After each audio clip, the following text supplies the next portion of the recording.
Սելայնակիցներ, կառավարությունն այս տարի էլ օրիգինալ չգտնվեց եւ որևէ կերպ իրեն նեղություն չտվեց բացատրելու, թե ինչ կապ կա այս փաստաթղթի միջև եւ այս փաստաթղթի միջև։ Այս երկու գրքույկների մեջ որևէ կապ չկա։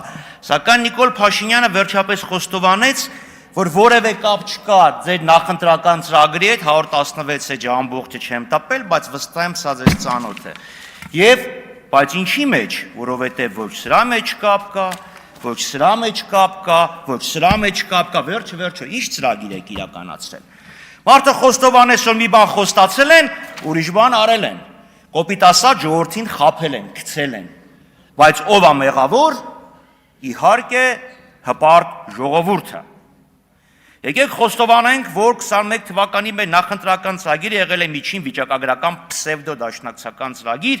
այս ծրագրով գնացել ենք ժողովրդի մոտ, ժողովուրդն այս ծրագիրը մի կողմ է դրել, չեմ ուզում պատռեմ, չնայած դուք ասեցիք պատռել է եւ մեզ պարտադրել է ուրիշ օրակարգ։ Ներեցեք, դա ինչպես։ Այդ ոնց։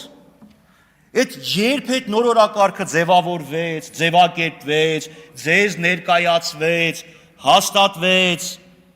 մեկը մյուսի հետ ոչ մի կապ չունի։ Սելայնակիցներ, Նիկոլ Փաշինյանն ու իր թիմը ձեզ բազում խոստումներ են տալիս, ինչպես տվել են 5 տարի առաջ։ 2 օր առաջ խոստովանեց, որ չի կատարել ու էլի չի կատարելու։ Որովհետև դուք ուզել եք մի բան, ինքը առաջարկել է ուրիշ բան, 21 թվականին ձեզ հաջողեցրեց մոլորեցնել։ 26-ին էլ եք մոլորեցվելու։ Վստահ եմ, որ ոչ։ Ձերի հայրենակիցներ, Նիկոլ Փաշինյանն ու իր քաղաքական թիմն այսօր հայտարարում են, թե Հայաստանում եւ նրա շուրջ ստեղծված իրավիճակը խաղաղություն է։ Դրա միակ հիմնավորումն այն է, որ սահմաններին կրակոցներ չկան։ 100-ամյա պատերազմի օրերին էլ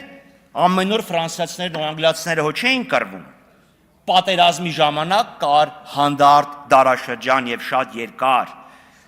Պատերազմը վերջանում է, երբ պատերազմը ծնած պատճառն է հանգուցալուծվում։ Սելայնակիցներ, պետք է ընդունենք, որ այս իրավիճակը խաղաղություն չէ, որպեսզի ձգտենք իրական խաղաղության։ Խաղաղության, որը կապահովի հակամարտ կողմերի կենսական շահերի պաշտպանությունը։ Սելայնակիցներ, մենք դեմ չենք խաղաղության, ինչպես փորձում է ներկայացնել ՔՊ-ական Գեբելսյան քարոզչությունը։ Մենք դեմ ենք Նիկոլ Փաշինյանին եւ հենց այն պատճառով, որ ինքը ունակ չէ խաղաղություն հաստատել։ Սակայն Նիկոլ Փաշինյանն ու իր թիմը այս խախուտ հրադադարը շարունակում են համարել խաղաղություն եւ մի բան էլ փորձում են բացատրել, թե ինչպես եկանք այս օրման։ Ինքնին հարց է տալիս, ինչպես ու պատասխանում։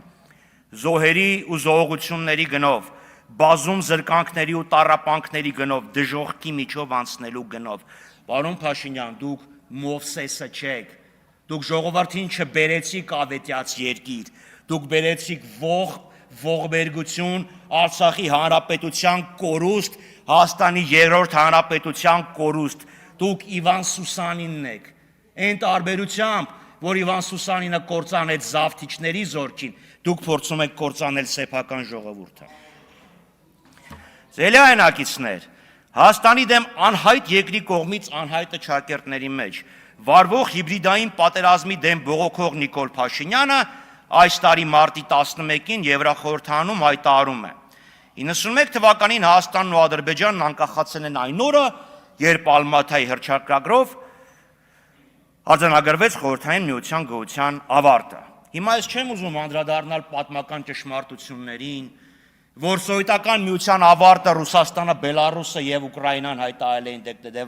դեկտեմբերի 8-ին, որ ԽՍՀՄ ազգությունների պալատը սովետի կազմաքանդումն ավարտեց դեկտեմբերի 25-ին, դե հիմա մարդկա գիտելիք ունի, մարդկա չունի։ Ես ուզում եմ անդրադառնալ արժեքային համակարգին, քաղաքական կրեդոին։ Մարդն ասում է, հենց մենք միացանք ԿՊՀ-ին, մենք դարձանք անկախ։ Ոչ թե սեպտեմբերի 21-ին է ժողովուրդը որոշել մենք անկախ ենք, այլ հենց միացանք Ռուսաստանի կողմից ստեղծած կազմակերպությանը, մենք դարձանք անկախ։ Այսինքն Լիտվան, որ չի միացել ԱՊՀ-ին, պարոն Փաշինյան, մի րոպե քիչ ես կողմ կանեք, էլի։ Պարոն Փաշինյան, Լիտվան, որ չի միացել ԱՊՀ-ին, անկախ չի։ Վրաստանը, որ դուրս եկավ ԱՊՀ-ից, անկախությունը կորցրեց, եւ այս հավատամքով, այս քաղաքական հավատքների մարդը մեզ սովորեցնում է ինչ է անկախությունը։ Ստեղ են ասել, աշխարհ կանգնի, իջնող կա։ Չէ, ձեզ կիչացնենք, այդ իրանցի ձեզի նկատի ունենք։ Երնեք Ալեն Սեմյանը ստեղ լիներ, ժամանակս կվերականգներ։ Զելայնակիցներ, Նիկոլ Փաշինյանը երկու առաջ այս ամբիոնից դարձյալ հանրությանը վախեցրեց, թե եթե ընդդիմությունը գա, պատերազմ կլինի։ Ընդդիմությունը գա, կլինի պատերազմ։ Ու գիտեք ինչպես դա հիմնավորեց։ Եթե ուզենաք վերաբանակցել, կլինի պատերազմ։ Հաստատված ստորագրած որևէ թուղթ չկա, պետությունները բանակցում են, իրենց ազգային շահերն են փորձում պահպանել։ Դուք չեք ընդունում, որ միջազգային հարաբերություններում կան փոխզիջումային լուծումներ։ Հենց հակամարտության կողմերից մեկը անհամաձայնություն հայտնի կլինի պատերազմ։ Դա միայն մի դեպքում է լինի, երբ պարտադրում են անվերապահ կապիտուլյացիա, չընդունես կապիտուլյացիայի պայմանները, կլինի պատերազմ, այլապես միջազգային օրենքը, լեգիտիմությունը, ժողովուրդ մի քիչ այս կողմ կանգնեք խնդրում եմ։ Լեգիտիմությունը պարտադպանջում է հարցերը չլուծել պատերազմի օգտին, պարոն Փաշինյան։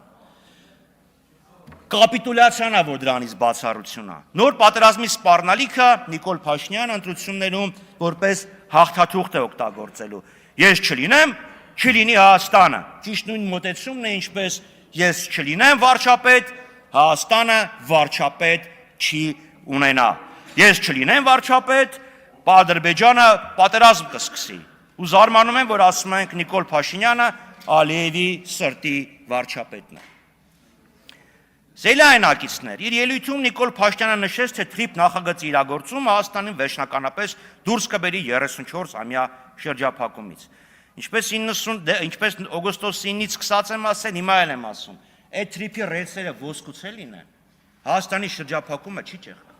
Քարտեզին նայեք։ Դա համար պետք է բացվեն Երասք-Սադարակ, Իջևան Ղազախ, Գյումրի կարճ ճանապարհները, որոնք փակ են եւ Ադրբեջանը որևէ ցանկություն մինչ այժմ չի հայտնում։ Ադրբեջանը փաստորեն ստացել են Միջանցքի խոստում, մեզ տալիս են որպես փոխադարձ առավելություն սահմանափակ տրանզիտ։ Եվ Նիկոլ Փաշինյանը սա հրաշալի է հասկանում եւ դրա համար ուրճացնում է Ադրբեջանից գնված եւ Վրաստանով Հայաստան ներմուծված մի բաժակ բենզինի նշանակությունը։ Ավելին, նա պնդում է, որ Ադրբեջանի հետ հարաբերությունները ոչ միայն արտաքին ճակատի վրա են խաղաղություն բերել, այլև ներսում են մեր կյանքը դրախտի վերածել կամ դարձնում են, օգնում են լուծել տարիներով կուտակված, բայց լուծում չստացած խնդիրները։ Իբրև ադրբեջանական նավթամթերքի ներկրումը ի վերջո այն գործոնն էր, որի արդյունքում իշխանություններն ավարտեցին նավթամթերքի շուկամ մենաշնորհի կազմաքանդման օպերացիան։ Նույն ընկերությունները, նույն մասնաբաժինը, նույն ծավալը համարյա ինչ մոնոպոլիա, ինչ մենաշնորհ։ Ասում է Հորմուզի նեղուցը փակվեց, բայց եթե այտեսեք մենք ուրեմն այնքան բենզին ենք բերել, որ դա մեր վրա չի ազդել։ Հորմուզի նեղուցը մի ամիս առաջ է փակվել։ Երկրորդ խմբականակը բենզինի ներմուծվել է ըստ մամուլի հունվարի 8-ին 1000 տոննա I92, 1800 I95, 1000 տոննա էլ դիզվառելիք։ Ու այնքան բենզին չէիք բերել, որ կարողանայիք չեզոքացնել Հորմուզի փակումը։ Կրկնում եմ, բենզինը նախորդ տարվա դեկտեմբերին էլ հաշված ընդամենը մի բաժակ է։ Տարեկան մեր պահանջարկը 200,000 տոննա։ Բերել ենք 5000-ից պակաս։ Թե չէ հայ մոնոպոլիա, հայ մաֆիա, հայ մարդ, հայ աշխարհ, հայ հեռախոս, այդ 5%-ը ո՞նց ազդեց մոնոպոլիայի վրա, ո՞նց ազդեց գների վրա, ո՞նց ազդեց մաֆիայի վրա։ Ուրեմն ինչու է Նիկոլ Փաշինյանը ուրճացնում այս խնդիրը։ Պատճառը մեկն է։ Չեն բացառում, որ վաղը ասեն ադրբեջանցիները օգնեցին հաղթելու հայկական մաֆիային եւ նաեւ միջազգային մաֆիային, Կոզա Նոստրա եւ այլն, հաղթեցինք։ Դե հիմա ադրբեջանցի ոստիկաններն էլ թող գան, որ օգնենք, որ փողոցում այլ մարդիկ իրար չսպանեն։ Երբ թերթը բացում ես, կրակել են, սպանել են, վրաերթա տեղի ունեցել, ադրբեջանցի ոստիկաններն էլ թող գան ստեղ։ Ավելին ասեմ ձեզ, արդեն հայտարարել են, որ Ադրբեջանն է Հայաստանի անվտանգության երաշխավորը, ումից է երաշխավորում, չեն ասել, բայց որ երաշխավորն ասել են, Այնպես որ շատ չզարմանաք, որ վաղը Ադրբեջանի ասկերներին էլ գան, որ Հայաստանի անվտանգությունը երաշխավորվի։ Ավարտեք։ Այսօր թվում է ոչ իրատեսական, բայց հարց է։ Արցախ Հայաստանը եւ վերջից հետո էլ էր շատ Ավարտեք։ Չէ, էլ չկա ժամանակ։ Ես ասում եմ ավարտում եմ։ Դե ավարտեք։ 18 թվականին մոլորեցեցիք, 21-ին մոլորեցեցիք, 26-ին էլ չի ստացվել։